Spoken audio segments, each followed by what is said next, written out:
crystal clear cascading waters, and lush green vegetation is definitely worth the trek.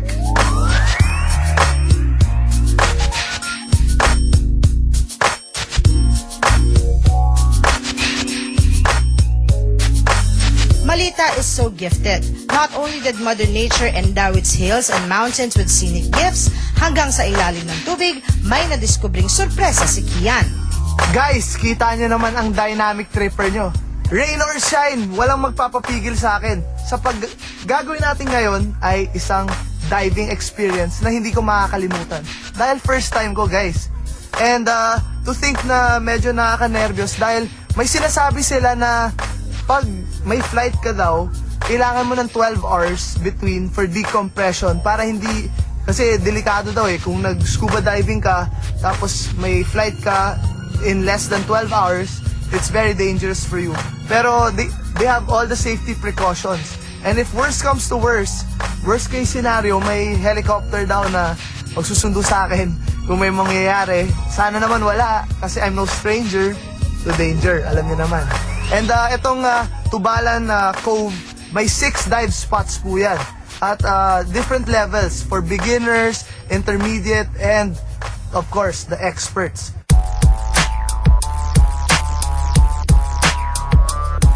Ano po ba ang significance or importance ng wetsuit? To protect yung mga Sa kagat. particles, tapos yung mga kagat ng mga tsaka sa cold. So this keeps you warm, guys.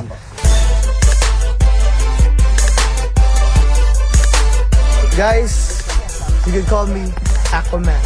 Off to the aqua boat!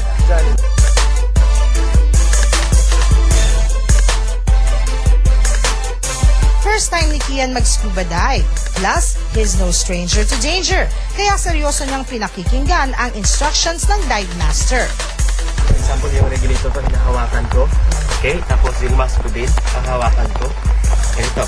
Yung left hand mo, protect your head. Okay? Tapos make sure na walang entanglement dito. Tapos, sa count of 3, 1, 2, 3, lean back ka lang. Easy lang, huwag kang i-push mo ganyan. Lean back ka lang. Tapos nakabend ito yung paa mo palagi. Okay? Example, 1, 2,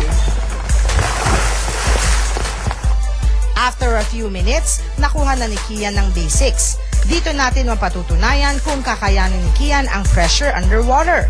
Will he live up to his no stranger to danger moniker?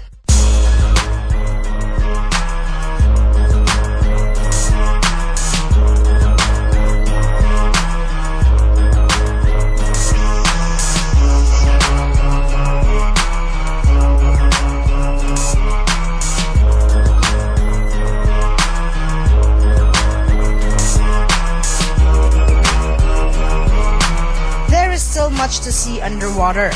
Andyan ang isang sunken Japanese warship. Small wonder why the people of Malita is promoting the Tubalan Cove as a new hub for divers. Gusto lang namin malaman kung ano po yung mga future plans nyo for Malita or yung mga developments na gusto nyo gawin. Yeah, actually, ang gawin namin sa Malita, yung target namin is yung ma-city siya, no? Kasi kung in terms of population and in terms of land area, qualified na siya. So yun ang isa. So meantime, gina-develop namin ang aming lugar sa tourism. Kaya nga, kita mo itong Ginaway Festival, na-promote namin for tourism. Tapos yung ibang mga lugar like Dugong, meron din kami Dugong kasi dito, nakita mo, di ba? Tsaka yung diving site doon sa Tubalan. And then doon din sa Little Baguio, meron kami Pygmy Forest.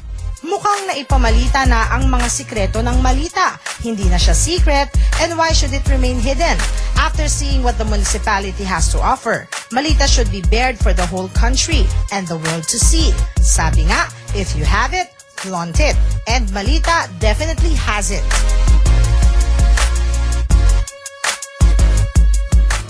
It's email time. And since we're medyo high-tech, ito, pinahiram sa akin ni Mama O ang kanyang mahiwagang iPhone. Maraming pinagdaanan po. So, eto na po.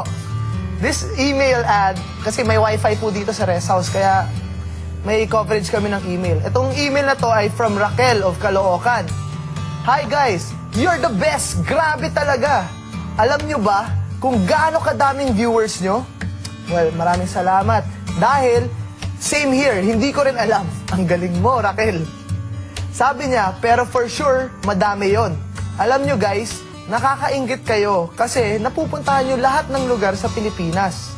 Sana minsan makasama ako sa inyo kasi I love to travel as well. Hope to meet you guys in person, most especially Uma. Kahit lagi niyang inaaway si Kian.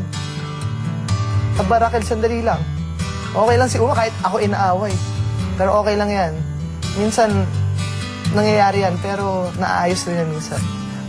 Kaya salamat sa suporta. Kahit inaaway ako, natutuwa ka na inaaway ako. Salamat, Raquel. Natutuwa ako dahil natutuwa ka. At gusto ko rin si Jason and Franzen. Gusto ko rin siyempre ma-meet at love ko rin si Miss Kat Kat. At siyempre, sana the pleasure will be all mine pag na-meet ko kayong lahat mga trippers. So Raquel, thank you so much sa mga comments mo. At kami dito sa Trip na Trip, para kaming pamilya. Alam mo naman, sa isang pamilya, may mga good times, bad times, and middle times. Yun yung mga minsan hindi nagkakaintindihan.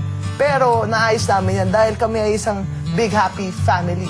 Miss Raquel, mapapasaya to. Kaya keep sending emails kung nasaan parte man kayo ng mundo. Thanks again for your emails. So guys, keep sending your emails dahil we appreciate it. Much love.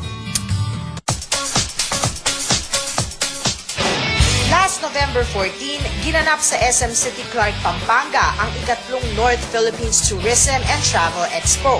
Dito, ipinakita ng 4 na rehiyon sa norte ang kanilang mga ipinagmamalaking tourist attractions at mga produkto.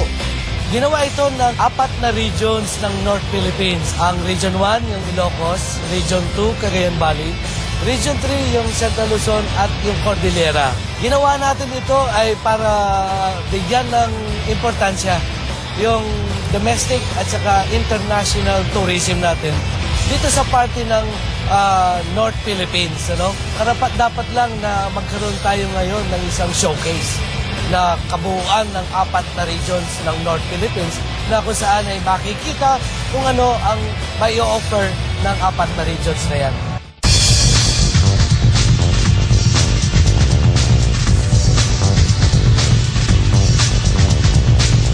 We would like to invite everyone to come to Cagayan Valley region. We always say, magtulo ka mo ta Cagayan Valley region. It's the caving adventure capital of the Philippines. It's where adventure never ends.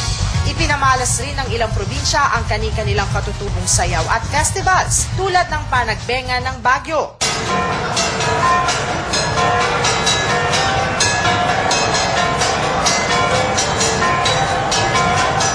Malatarlac Festival ng Tarlac City. Pamilyan Festival ng Bataan.